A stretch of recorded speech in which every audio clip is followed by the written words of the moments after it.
राधे राधे श्रोताओं, आप सभी का हमारे चैनल कलश कथाएं में बहुत बहुत स्वागत है। आज हम आप सभी के बीच माता सती अनसुईया की कथा लेकर आए हैं। माता सती अनसुईया के नाम से तो आप सभी लोग भली भांति परिचित होंगे, लेकिन उनके सतीत्व के बारे में शायद ही आप लोग जानते होंगे। माता के सतीत्व के आगे ब्रह्मा, विष्णु, महेश तीनों देव नतमस्तक हो गए थे। माता के सतीत्व की पूरी कहानी सुनने के लिए कथा को अंत तक जरूर सुने। अगर कथा पसंद आए तो चैनल को लाइक, शेयर, सब्सक्राइब करना बिल्कुल भी ना भूलें। माता सती अनसुईया प्रजापति कर्मठ और देवहूति की 9 कन्याओं में से एक कन्या थी।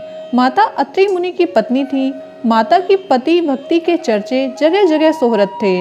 माता के सतीत्व का तेज इतना अधिक था कि उसके कारण आकाश मार्ग से जाते देवों को भी उनके प्रताप का अनुभव होता था। कहा जाता है माता के अंदर का तेज और उनकी पवित्रता आज भी उन्हें इस दुनिया में सबसे महान बनाए हुए है। माता एक ऐसी पतिव्रता स्त्री थी जो हर समय केवल अपने पति की भक्ति में लीन रहती थी। उन्हें दुनिया की किसी दूसरी चीज से कोई मतलब नहीं था। उनकी पूरी दुनिया उनके पति के श्री चरणों में ही समाहित थी। माता की भक्ति ने माता को पूरी दुनिया में एक अलग ही स्थान दिलवा दिया। माता का नाम सभी पतिव्रता नारियों में सबसे पहले लिया जाता है। माता की जैसी पतिव्रता स्त्री ना तो पहले कोई थी और ना ही अब कोई होगी। माता की कहानी सुनकर आज भी उनके तेज का अनुभव साक्षात किया जा सकता है। दुनिया भर की सतियों में माता की गणना सबसे पहले की जाती है तथा माता को सत सत नमन किया जाता है। एक बार की बात है, तीनों देवों ने मिलकर माता अनसुईया के सतीत्व की परीक्षा लेने की सोची, जो कि अपने आप में एक बड़ा ही रोचक विषय था। तभी महर्षि नारद भगवान शंकर, विष्णु और ब्रह्मा जी से मिलने स्वर्गलोक पहुँचे, लेकिन किसी कारणवश नारद जी की भेंट किसी भी देव से नहीं हो पाई। तीनों देवों की धर्म पत्नियां बस अपने अपने लोकों में उपस्थित थीं। जब महर्षि नारद जी ने तीनों देवियों से भेंट की तो उन्होंने यह अनुभव किया कि तीनों को अपने अपने पतिव्रता, धर्मशील एवं सद्गुणों पर बड़ा ही गर्व है। जब नारद जी ने उन तीनों का ये घमंड देखा, तब नारद जी ने एक एक के पास जाकर कहा, मैंने सती अनसुईया माता जैसी पतिव्रता स्त्री आज तक नहीं देखी। माता अनसुईया जो कि अत्रि मुनि की पत्नी हैं, उनके समान पतिव्रता धर्म का पालन करने वाली शील एवं सद्गुण संपन्न स्त्री मैंने आज तक नहीं देखी है और ना ही उनके जैसी स्त्री के बारे में दूर दूर तक कहीं सुना है। नारद जी के मुंह से माता अनसुईया की इतनी तारीफ सुनकर तीनों देवियां ईर्ष्या से भर गईं तथा माता अनसुईया के बारे में जानने को व्याकुल हो उठीं। अब वे तीनों व्याकुलता से अपने अपने पतियों के आने की प्रतीक्षा करने लगीं। अपने अपने पतियों के आगमन पर उन्होंने अपने पतियों से प्रार्थना की कि वे सती अनसुईया का प्रतिधर्म भंग कर दे तथा हमें सभी स्त्रियों में महान बना दें। अपनी पत्नियों की व्याकुलता देखकर तीनों देव भी माता अनसुईया से भेंट करने को उत्सुक हुए तथा अपनी पत्नियों को ढांढस बनाते हुए बोले कि हम जल्द ही माता की परीक्षा लेंगे, आप कृपया शांत हो जाएं तथा माता की परीक्षा का आनंद लेवें। तीनों देवता पूरी योजना बनाकर एक साथ अत्रि ऋषि के आश्रम में इस कार्य हेतु पहुँचे। पूर्णतः योजना बनाकर वे तीनों याचक के रूप में भिक्षा मांगने गए। जब माता ने याचकों की आवाज़ सुनी तो भागी भागी द्वार पर गईं और अतिथि स्वागत में लग गईं। तीनों याचकों से माता ने कहा, आप लोग गंगा स्नान करके आइए, तब तक मैं भोजन तैयार कर रही हूँ। स्नान के बाद माता अनसुईया ने उन्हें भोजन परोसा। तब तीनों देवता बोले कि जब तक आप नग्न होकर भोजन नहीं परोसेंगी तब तक हम भोजन नहीं करेंगे।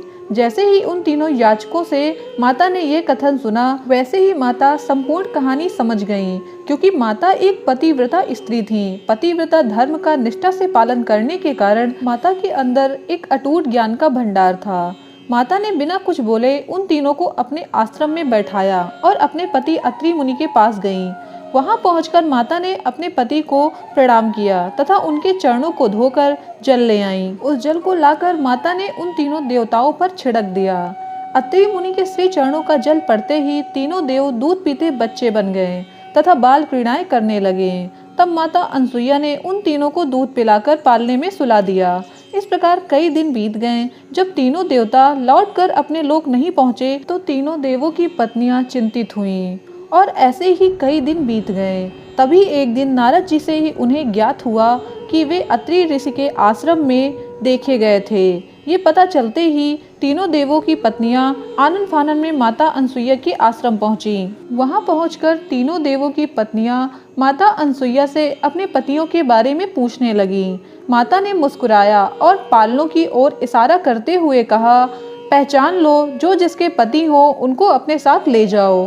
तीनों देवियां पालने के पास पहुंची और पालने में लेटे बच्चों को देखने लगी। देवियों ने अनेकों प्रयास किए, परंतु वो अपने पतियों को नहीं पहचान पाईं। अंत में तीनों देवियां हाथ जोड़कर माता अनसुईया जी के पास जाकर प्रार्थना करने लगी। कहने लगी, हे माते, कृपा करके आप हमें माफ़ करिए और हमें हमारे पति लौटा दीजिए। हम आपसे अपने किए की माफ़ी मांगते हैं। आप तो सर्वश्रेष्ठ पतिव्रता स्त्री हैं, आपके आगे हम कुछ भी नहीं हैं। ये सब सुनकर माता अनसुईया बोली, इन्होंने मेरा दूध पिया है, अतः ये मेरे बच्चे हुए।